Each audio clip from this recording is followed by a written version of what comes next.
So how long does it really take to get a feel for an IEM?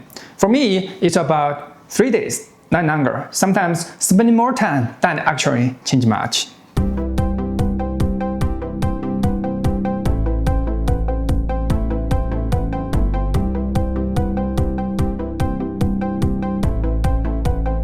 Hey everyone, welcome to the AndesAudio show. I'm Charles. This is the SIVGA Nightingale Pro, kindly provided by Angelears.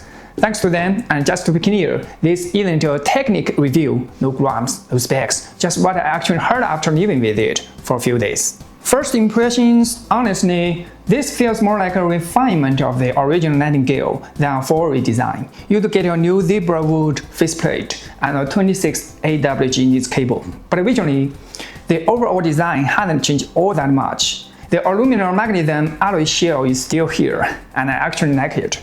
It's light, solid, and it just feels well made. One small thing to note, because it's metal, it can feel a bit cold when you first put it on, especially in cooler weather. Fit-wise, it's not the most ergonomic shell out there, and the nozzle is on the shorter side.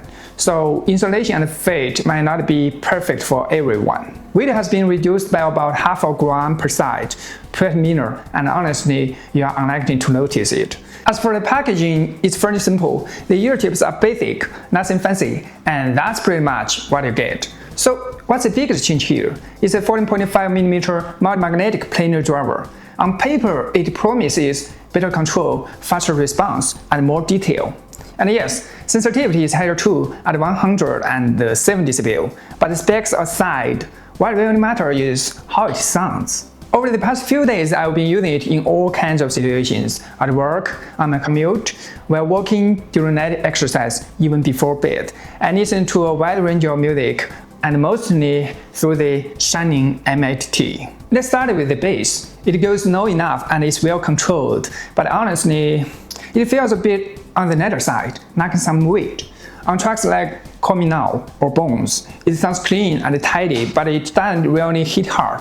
So if you're a bass-focused listener, this probably isn't the IEM for you. The mids are where this IEM does a better job. Vocals are clean, clear, and overall quite solid. On way back home, vocals come through nicely, though on Hotel California they still need further back than I'd like. Not a deal breaker, just slightly distant to my ears. Overall, I'd call this a mid-centric tuning. It's not neutral, but there's definitely more emphasis on the mids. As for treble, it's on the safer side. There's no harshness, but extension and fine detail are somewhat limited. When bass, drums, and vocals all come together, things can feel a bit congested.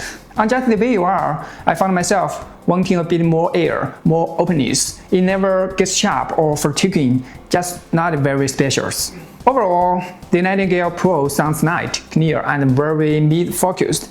The bass is controlled but a bit thin, mids are clean and natural, while the treble stays safe with only a hint of air. It handles pop, folk, and lighter genres really well, but if you're a safer strong slam or deep sub-bass, this probably isn't the one. Personally, I tend to like IEMs with high resolution, a natural sound, and a comfortable listening experience, like the AndesAudio Mix 7, which I've been enjoying lately. Well, the Nightingale Pro isn't quite my top pick, but if you prefer a lighter, mid-focused tuning with controlled notes and a smooth, relaxed treble, and your music leans toward vocals or acoustic tracks, this kind of tuning will feel very intentional. Anyway, sound is personal. Different ears, different music, and different players. It all matters. So no verdict here, just 3 days and my honest experience. Alright, don't forget to like and subscribe to AndesAudio. We are all about exploring the sound of Chinese IEMs and sharing a fresh, informed take on music. Thanks for watching, and we'll see you next time.